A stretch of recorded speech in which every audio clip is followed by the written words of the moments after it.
আজ ২৬শে মার্চ মহান স্বাধীনতা দিবস। বাঙালি জাতির সবচেয়ে গৌরবের দিন, পরাধীনতার শৃঙ্খল ভেঙে মাথা উঁচু করে বাঁচবার দিন। লাখো শহীদের আত্মদানের পথ ধরে ৯ মাসের রক্তক্ষয়ী মুক্তিযুদ্ধের মধ্য দিয়ে বাঙালি জাতি অর্জন করে কাঙ্ক্ষিত স্বাধীনতা। যে জাতি লড়তে জানে সে জাতিকে কি অন্যায়, অত্যাচার কিংবা নিপীড়নের শিকলে বন্দী রাখা যায়? বাঙালি জাতি জুলাই গণঅভ্যুত্থানের মধ্য দিয়ে সেটি আবারও প্রমাণ করেছে। এসবকে কেন্দ্র করেই আমাদের আজকের আলোচনা। দর্শক, আমি ফারনাজ জুই, সবাইকে আমন্ত্রণ জানিয়ে শুরু করছি দেশ টেলিভিশনের নিয়মিত আয়োজন দেশ সাম্প্রতিক। নিবেদন করছে Arail angle channel and square বার। আজকের আলোচনায় স্টুডিওতে আছেন দুজন সম্মানিত অতিথি। চলুন একে একে পরিচিত হই। আছেন advocate Ahmed Azam Khan, vice chairman BNP.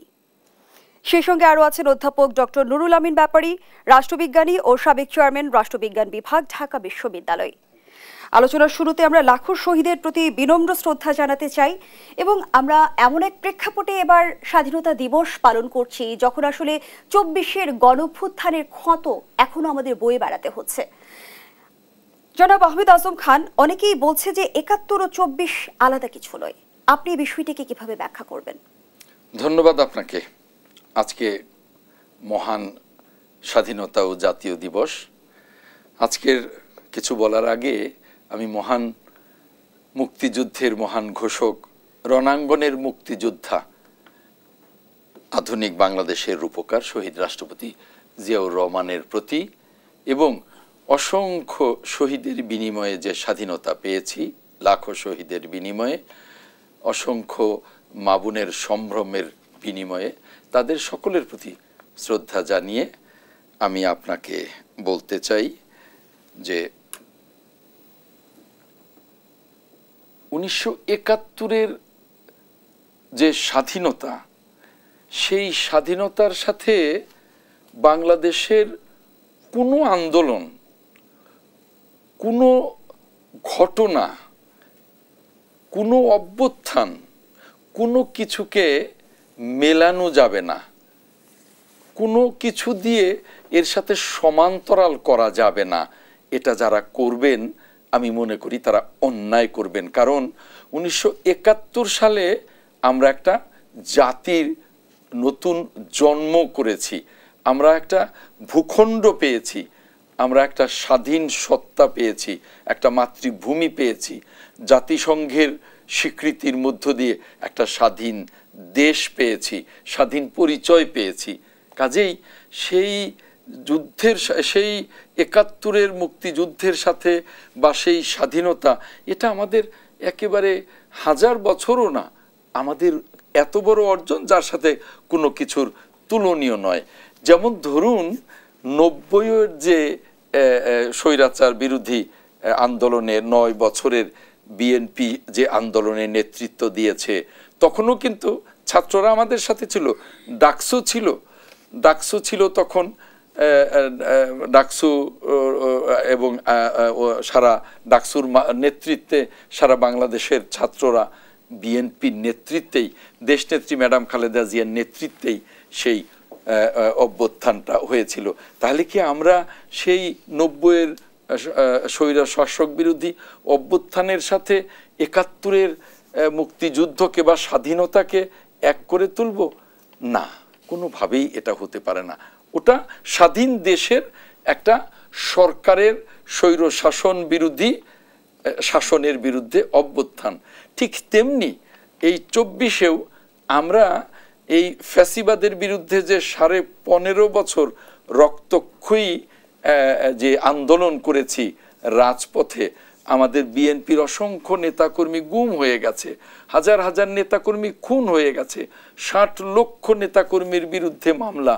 পরিশেষে ওই ৯০-এর মতোই ছাত্র জনতা, রাজনৈতিক দল, সাংবাদিক, সাহিত্যিক, বুদ্ধিজীবী সকলের সম্মিলিত প্রচেষ্টায় আমরা ২৪-এও একটি গণ অভ্যুত্থান করেছি। কাজেই এটা হলো সরকারের ফ্যাসিবাদী চরিত্রের বিরুদ্ধে অভ্যুত্থান।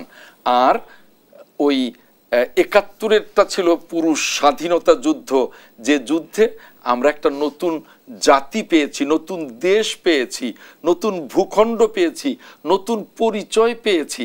কাজেই স্বাধীনতা আর একটা ফ্যাসিবাদী সরকারের বিরুদ্ধে অভ্যুত্থান আমরা যদি মিলিয়ে ফেলি সেটা হবে অন্যায় এবং সেটা হবে স্বাধীনতার প্রতি একটা চরম অবজ্ঞার সমান।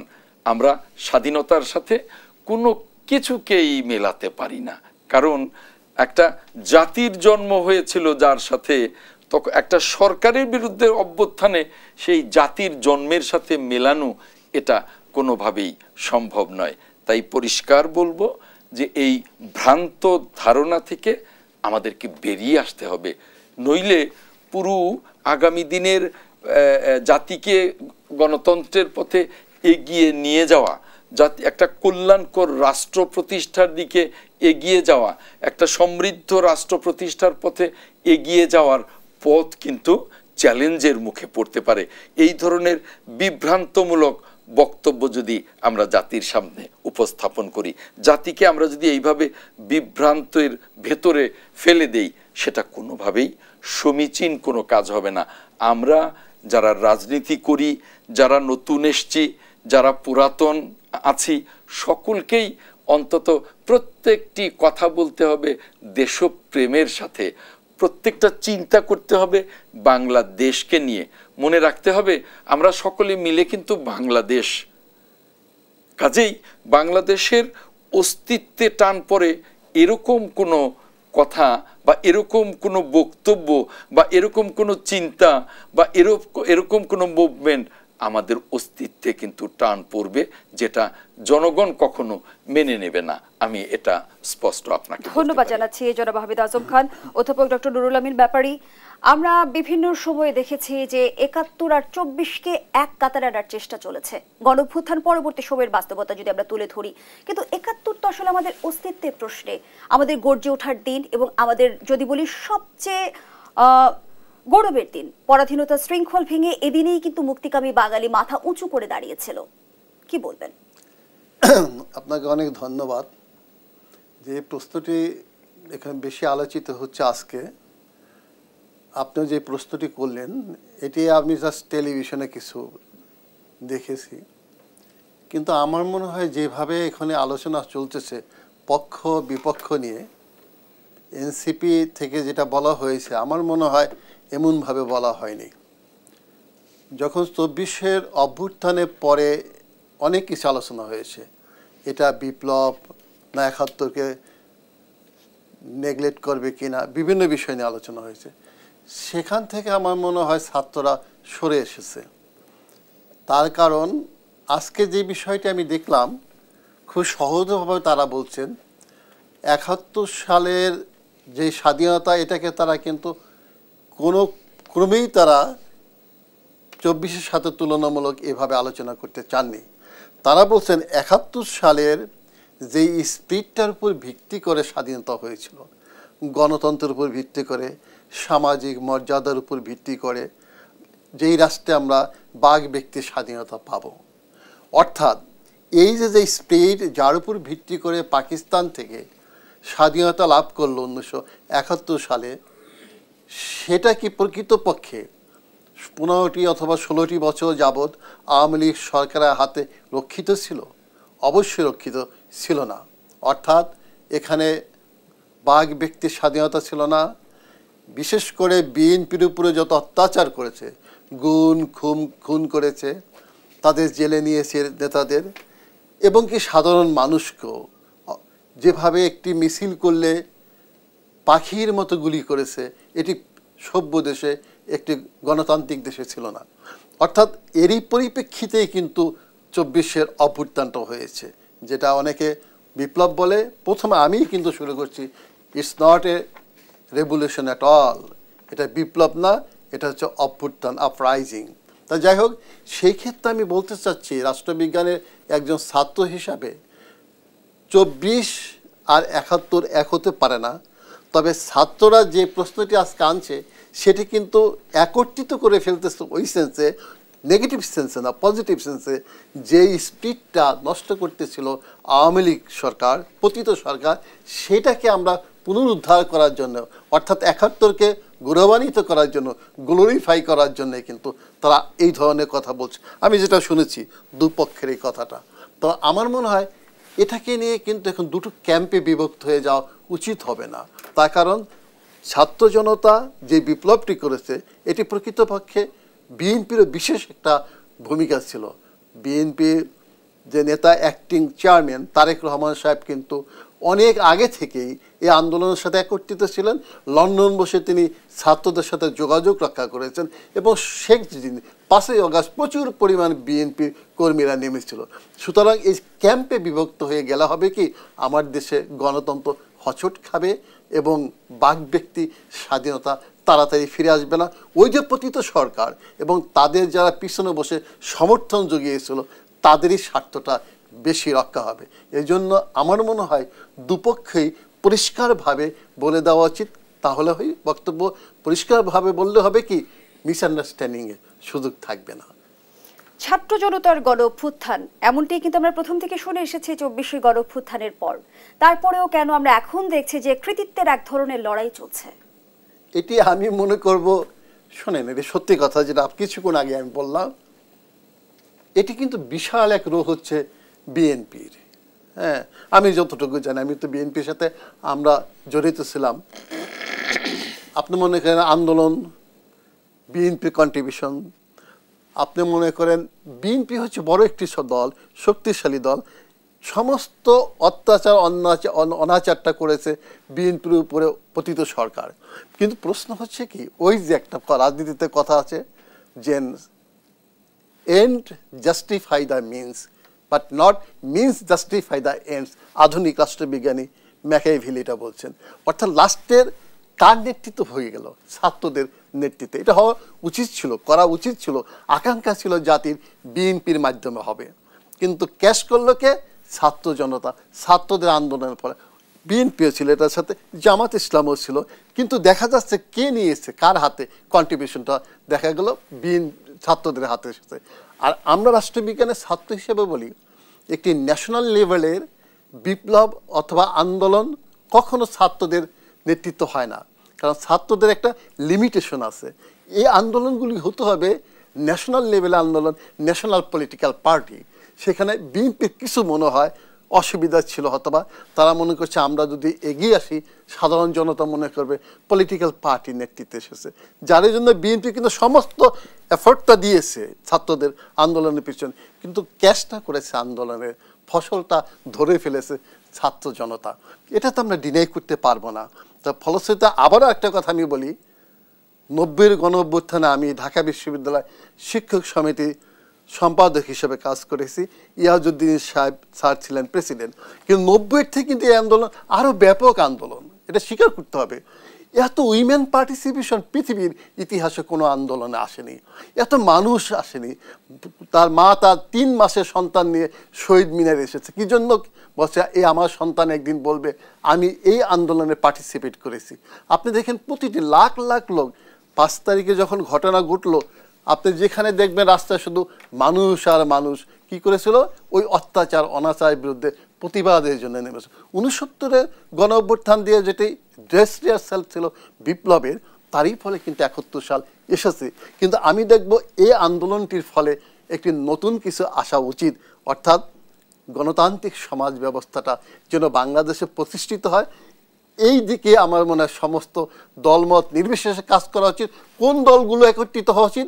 যেই দলগুলো এই বিপ্লবের সাথে ছিল, অভ্যুত্থানের সাথে, নট এ রেভলিউশন, অভ্যুত্থানের ছিল। কিন্তু এই ক্ষেত্রে আমি ওই পতিত সরকার আওয়ামী লীগ অথবা তাদের পরোক্ষভাবে প্রত্যক্ষভাবে যে আধিপত্যবাদী রাষ্ট্রটি সমর্থন দিয়েছেন, তারা যদি আবার অগ্রসর হয়ে সামনে আসে, তাহলে কিন্তু আমার মনে হয় বিএনপি যেমন ক্ষতি হবে, ছাত্রদের ক্ষতি হবে এবং জাতি এমন নিষ্পেষিত হবে যেটি কল্পনা করা। ধন্যবাদ জানাচ্ছি আপনাকে জনাব আজম খান। 1 মিনিট একটু এই ব্যাখ্যাটা শুনতে চাই, যেমনটি আসলে অধ্যাপক ডক্টর নুরুল আমিনের ব্যাপারে বলছিল যে অভ্যুত্থান চলাকালীন সময়ে বিএনপি কেন আসলে নেতৃত্ব দিতে পারেনি, বিএনপির মূল সংশয়ের জায়গাটা কোথায় ছিল?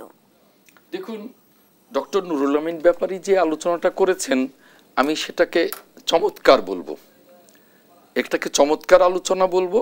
সাথে আমি শুধু যোগ করব 1 মিনিটেই যে বিএনপি এই আন্দোলনে পুরোটাই ছিল শুধুমাত্র আন্দোলনটা যেন রাজনৈতিক রূপ না নেয়, অর্থাৎ রাজনৈতিক রূপ নিলেই দেখা গেছে যে ফ্যাসিবাদ যেভাবে ব্রাশ ফায়ার করে, যেভাবে হাজার হাজার বিএনপি নেতাকর্মীকে 15 বছরে হত্যা করেছে, গুম করেছে, আমরা চাচ্ছিলাম যে ছাত্রদের ব্যানারেই আমরা আন্দোলনটা করি। আমাদের তো ছাত্র দল, যুব দল সব কিছু মিলিয়ে 800 কম বেশি নেতাকর্মী নিহত হয়েছে, শাহাদাত বরণ করেছে। আমাদের নেতা, আমাদের প্রিয় নেতা জনাব তারেক রহমান এই আন্দোলনের পেছনে মূল ভূমিকা পালন করেছেন। এটা আমাদের ছিল কৌশল।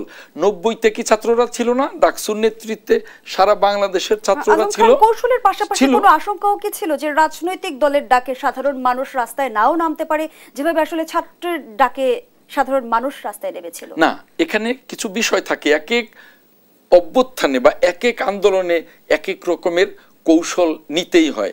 যখন দেখা গেল যে 28শে অক্টোবর আমরা 30 লক্ষ লোকের সমাবেশ ঘটানোর পরেও ফ্যাসিবাদ আমাদের উপরে এমনভাবে, আপনি 28শে অক্টোবরের কথা নিশ্চয়ই মনে আছে, কিভাবে আমাদের উপরে অত্যাচারের স্টিম রোলার চালালো, এই জন্যে আমাদের এই কৌশলটা ছিল। ওই যে বলেছি যে 90-তেও ডাকসুর নেতৃত্বে ছাত্ররা ছিল, শ্রমিকরা ছিল।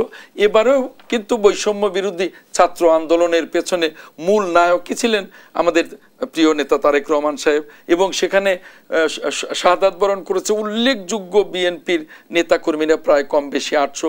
সেখানে বিপুল সংখ্যক শ্রমিকরা নিহত হয়েছে, শাহাদাত বরণ করেছে।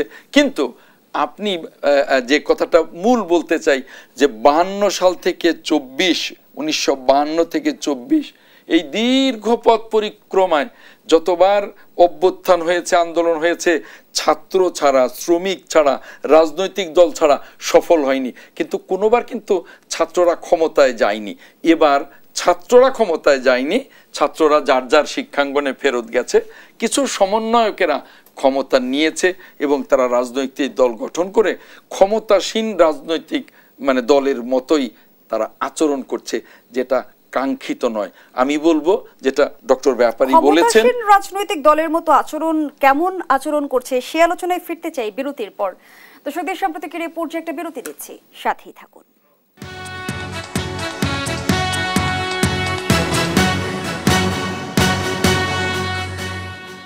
আবার আমন্ত্রণ, দেখছেন দেশ টেলিভিশনের নিয়মিত আয়োজন দেশ সাম্প্রতিক, নিবেদন করছে Arail angle channel and square বার। আমরা আবারও ফিরছি আলোচনায়। জনাব আজম খান, যে আলোচনায় আমরা ছিলাম, আপনি বলছিলেন যে ছাত্ররা ফিরে গেছে, কিছু সমন্বয়ক ক্ষমতাসীন রাজনৈতিক দলের মতো আচরণ করছে। হ্যাঁ, আমি সে কথাই বলছিলাম। কি বোঝাতে চাচ্ছেন? কারণ কিছু সমন্বয়ক একটা রাজনৈতিক প্ল্যাটফর্ম তৈরি করেছে বা একটা রাজনৈতিক দল করেছে, কিন্তু তার অনেক আগে থেকেই তারা বিভিন্ন জেলায় ডিসিএসপির কাছ থেকে প্রোটোকল নিচ্ছে, মিনিস্টারের প্রোটোকল। এখনো বিভিন্ন জেলায় যায় প্রোটোকল নিয়ে। তাদের কথাবার্তা, আচার আচরণে খুব দাম্ভিকতা দেখা যায়। এটা কিন্তু জনগণ আশা করে না। আমরা যারা রাজনৈতিক কর্মী আমরা আশা করি না। আমরা সকলে মিলে দেশটাকে, যেহেতু একটি অভ্যুত্থানে আমরা সকলেই সম্পৃক্ত, আমরা পুরো 15.5 বছর সম্পৃক্ত, তারা হয়তো আরো অল্প দিন সম্পৃক্ত। কৌশলের কারণে তাদেরকেই আমরা সামনে দিয়েছিলাম। তো আসুন সকলে মিলে দেশটাকে গড়ি। দাম্ভিকতার কোনো জায়গা এখানে আছে বলে অভিযোগ করছিলেন যে ছাত্র নেতারা প্রোটোকল পাচ্ছে বিভিন্ন জেলায়, কিন্তু বিএনপির বিরুদ্ধেও কিন্তু আবার ছাত্র নেতারা অভিযোগ করছে যে প্রশাসনের সব স্তরে এখন বিএনপির লোক। কথাটা একেবারেই সত্যি নয়, কারণ বিএনপি এই মুহূর্তে প্রশাসনের কোনো স্তরেই হস্তক্ষেপ করছে না। কারণ বিএনপি একটি উদার গণতান্ত্রিক রাজনৈতিক দল। বিএনপি মনে করে ফ্যাসিবাদের বিদায় হয়েছে। এখন যে সংস্কার কর্মসূচি হাতে নিয়েছে, যেটুকু সংস্কার সম্ভব নির্বাচনের আগে ওটুকু শেষ করে আগামী এবছরের প্রধান উপদেষ্টার কমিটমেন্ট অনুযায়ী এবছরের মধ্যে একটা নির্বাচন হবে। নির্বাচনের পরে নির্বাচিত সরকার আসবে, নির্বাচিত সংসদ আসবে। তারাই নতুন করে সকল রাজনৈতিক দলকে নিয়ে, যদি বিএনপি আসে, আমরা বলেছি সকল রাজনৈতিক দলকে নিয়ে আমরা জাতীয় সরকার করব। এবং আমরা প্রশাসনে যদি ফ্যাসিবাদের সেই ধরনের দূষররা থাকে যারা আগামী সমৃদ্ধ বাংলাদেশ বা গণতান্ত্রিক বাংলাদেশ গড়াতে বাধা হয়ে দাঁড়াতে পারে, আমরা সেগুলো দেখে সেগুলোকে পুনর্গঠন করব। এই মুহূর্তে প্রশাসন নিরপেক্ষভাবে কাজ করুক, কোনো রাজনৈতিক দলের প্রভাবে কাজ করুক, সেটা আমরা চাই না। কিন্তু আমরা দেখি, লক্ষ্য করি যে বিশেষ দু একটি রাজনৈতিক দলের কথায় তারা কাজ করে, যেমনি ছাত্র সমন্বয়কদের কথাই প্রশাসনের বেশিরভাগ জায়গায় আমরা দেখি কাজ করে। আরও এক দুইটা রাজনৈতিক দলের কথায় তারা কাজ করে, তাদের প্রভাব আছে। বাট বিএনপি ওই চিন্তাটাই করছে না, কারণ আমরা গণতন্ত্রে বিশ্বাস করি। আমরা এই মুহূর্তে প্রশাসনকে প্রভাব বিস্তার করব এটা আমরা চাই না, কারণ প্রশাসন নিরপেক্ষ থাকুক এবং একটি নিরপেক্ষ নির্বাচন হোক। বরং সমগ্র জাতির আকাঙ্ক্ষা একটি নির্বাচন, এই আলোচনাগুলো বাইরে রেখে আমাদের নির্বাচনের পথে যাওয়া উচিত। কিন্তু সমগ্র জাতি কিন্তু একটা দ্বিধা দ্বন্দ্ব, একটা ধোঁয়াশার মধ্যে, একটা কুয়াশার মধ্যে। যে প্রধান উপদেষ্টা আমাদের বিশ্বখ্যাত নোবেল জয়ী, তিনি বারবারই বলছেন যে এবছরের ভেতরে নির্বাচন, আবার মাঝে মাঝেই বলে ফেলেন যদি না হয় তাহলে জুনে, যেমন গতকালকেও বোধহয় তিনি এ ধরনের একটি বক্তব্য দিয়েছেন। এতে করে কিন্তু জনগণ বিভ্রান্ত হয়, সমস্ত জনগণ অপেক্ষা করছে একটি নির্বাচনের জন্য। রাজনৈতিক দলগুলো বিভ্রান্ত হচ্ছে। জনগণ এবং রাজনৈতিক দল আমরা বিভ্রান্ত না, আমরা অনিশ্চয়তার অবস্থা দেখছি। কারণ যেভাবে প্রায়ই একটা অনিশ্চিত অবস্থা তৈরি হয়, যেভাবে প্রায় একটা অস্থিতিশীলতা রাজনীতিতে আমরা দেখতে পাই, স্পষ্ট করে আমরা বলে দিয়েছি যে সকল অনিশ্চয়তা দূর করবে একটি নির্বাচিত সরকার আসলে, নির্বাচিত সংসদ আসলে। যারা একটু শেষ করি, বিএনপি যখন বলছে যে জনগণের একমাত্র আকাঙ্ক্ষা এখন নির্বাচন, তখন আবার এনসিপি তো এই কথা বলছে যে শুধুমাত্র একটি সরকারের পতন ঘটিয়ে আরেকটি সরকার বসানোর জন্য গণঅভ্যুত্থান ঘটেনি, ফ্যাসিবাদী ব্যবস্থা বিলোপের জন্য গণঅভ্যুত্থান ঘটেছে। হ্যাঁ, আমি তার সাথে একমত, কিন্তু ফ্যাসিবাদী ব্যবস্থা বিলুপ কে করবে? ফ্যাসিবাদী ব্যবস্থার বিলুপ তো একটি অন্তর্বর্তীকালীন, একটা স্বল্প সময়কালীন সরকার করবে না। ফ্যাসিবাদী ব্যবস্থা বিলুপ্ত রাতারাতি হবে না। এই ফ্যাসিবাদী বিলুপের জন্য গণতন্ত্রের চর্চায় যেতে হবে, এবং সেই গণতন্ত্রের চর্চা আমাদের শুরু করতে হবে একটি নিরপেক্ষ নির্বাচনের মধ্য দিয়ে, নির্বাচিত সরকার এবং নির্বাচিত সংসদের মধ্য দিয়ে। ওই কথার সাথে আমাদের চিন্তার মিল আছে, কিন্তু তাদের কথার সাথে কাজের মিলটা আমরা চাই। আমাদের যেমন কথার সাথে কাজের মিল আছে যে হ্যাঁ, ফ্যাসিবাদী ব্যবস্থার বিলুপ নয় শুধু, আর যেন কখনোই ফ্যাসিবাদ আমাদের দেশে চেপে বসতে না পারে, আসতে না পারে। সেজন্য কি করতে হবে? করতে হবে যে গণতন্ত্রের চর্চাটা করতে হবে, বহুদলীয় গণতন্ত্রের চর্চাটা করতে হবে, এবং নিয়মিত যে নির্বাচনটা, সেই নিয়মিত নির্বাচনে আর যেন কোনো কালো থাবা না আসে, আর যেন সিল মারা বা রাতের ভোট না আসে। তাতে করে কি হবে? নির্বাচিত সরকার বা নির্বাচিত সংসদে জনগণের প্রতি জবাবদিহিতা থাকবে। গণতন্ত্রের চর্চার মধ্য দিয়ে কি ফ্যাসিবাদী ব্যবস্থার বিলোপ হবে? বিগত সময়ের ইতিহাস যদি আমরা তুলে ধরি, আমরা দেখেছি যে অনেক গণতান্ত্রিক রাজনৈতিক দল একটা সময় যে একনায়কতন্ত্র জারি করেছে কিংবা স্বৈরাচার হয়ে উঠেছে। আমি প্রশ্নটা তো একটু হচ্ছে অন্যভাবে দেব যে বিষয়গুলো নিয়ে আলোচনা হচ্ছে। আমার সহবক্তা সুন্দরভাবে বলছেন, কিন্তু এটাকে বিশ্লেষণ করলে আমরা বলবো গণতন্ত্র কিন্তু শুধুমাত্র নির্বাচনই না। নির্বাচন বড় একটি ফ্যাক্টর, এটা আমরা জানি, কিন্তু তার সাথে কিন্তু অন্যান্য বিষয়গুলো দেখতে হবে। এই যে গণতন্ত্র কেন নস্যাৎ হয়েছে, আমাদের দেশে ইনস্টিটিউশনগুলো কি ফাংশন করতে পারছে? ইনস্টিটিউশনগুলি কেন ফাংশন করতে পারলো না, এটাও তো দেখতে হবে। আমাদের দেশে গণতন্ত্র বড় একটা বিষয় হচ্ছে ন্যাশনাল বুর্জা যে বিকশিত হবে, যেটা শহীদ রাষ্ট্রপতি জিয়াউর রহমান সাহেব ক্ষমতায় আসার পরে শুরু করেছিলেন। সেই দিকে আমরা কি দেখব? অর্থাৎ এখানে সেই ধারাটি ব্যাহত হলো তার মৃত্যুর পরে। বেগম খালেদা জিয়া 91 সালে ক্ষমতা আসার পরে কিন্তু ওই ধারাটি আবার চালু করতে ছিলেন, অর্থাৎ পুঁজির বিকাশ করে একটা জাতীয় পুঁজিপতি সৃষ্টি করে গণতন্ত্রকে শক্তিশালী করব। আমার এখানে কি হলো, গণতন্ত্র ভুলুণ্ঠিত হলো, ওই যে লুটেরা পুঁজিপতি সৃষ্টি হয়ে গেল। বিশেষ করে আওয়ামী লীগের সময় এত পুঁজি পাচার হয়েছে, অর্থাৎ ওই পুঁজিপতিরাই কিন্তু ওই লুটেরা পুঁজিপতিরা আবার পার্লামেন্টে মেম্বার হয়েছে, অর্থাৎ তাদের স্বার্থে তারা আইন প্রণয়ন করেছেন। স্টেট কে বিশ্লেষণ করলে আমরা দেখব পুঁজিপতিদের কথা বলে কিন্তু জবাবদিহিতা থাকে, কিন্তু সেই জবাবদিহিতা কিন্তু ছিল না। কিন্তু আমার প্রশ্ন হচ্ছে এই বিভিন্ন কারণে কিন্তু আমরা দেখব 24-এর অভ্যুত্থানে এতগুলো লোক ছাত্র জনতা আত্মাহুতি দিল, প্রাণ গেল তাদের। প্রায় 25,000 মতন ছাত্র জনতা এখন আহত অবস্থা আছে। অর্থাৎ বারবার যেন এটা ফিরে না আসে সেই দিকে আমাদের তাকাতে হবে। অ্যাট দ্য সেম টাইম আমাদের লক্ষ্য রাখতে হবে এই যে অপরাধী যারা 15টি বছর যাবৎ লুণ্ঠন করছে, হত্যা করেছে, এমনকি আন্দোলনের সময় হত্যা করেছে, তারস্বরে ঘোষণা করতো হ্যাঁ আমার বিচার কেউ করতে পারবে না, আমি অ্যাবসলুট পাওয়ার চাই, পাওয়ার। কিন্তু এটা তো গণতন্ত্রের কথা না।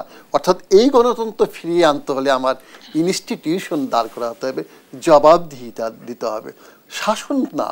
এবং বর্তমান সময়ে আমরা দেখছি যে সংবিধান নিয়েও একটা বড় ধরনের বিতর্কের জায়গা তৈরি হয়েছে। আমি সেই আলোচনা আমি আসতেছি আপনাদের কাছে, বিস্তারিত শুনতে চাই। আবারও বিরতির সময় হয়েছে, বিরতি নিয়ে ফিরছি। দর্শক, দেশ সম্প্রতিকের এই পর্যায়ে আবারও বিরতিতে যাচ্ছি, সাথেই থাকুন।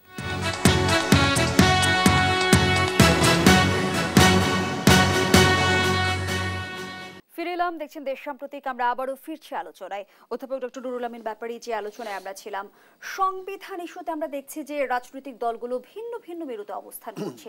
সংবিধান সংস্কার নাকি গণপরিষদের মধ্য দিয়ে নতুন সংবিধান, আপনি কোনটিকে সমর্থন করেন? আসলে ব্যাপারটা হয়েছে কি, যেটা এখন এটা নিয়ে একটা কন্ট্রোভার্সি সৃষ্টি হয়েছে, বিশেষ করে 72-এর কনস্টিটিউশনটাকে নিয়ে।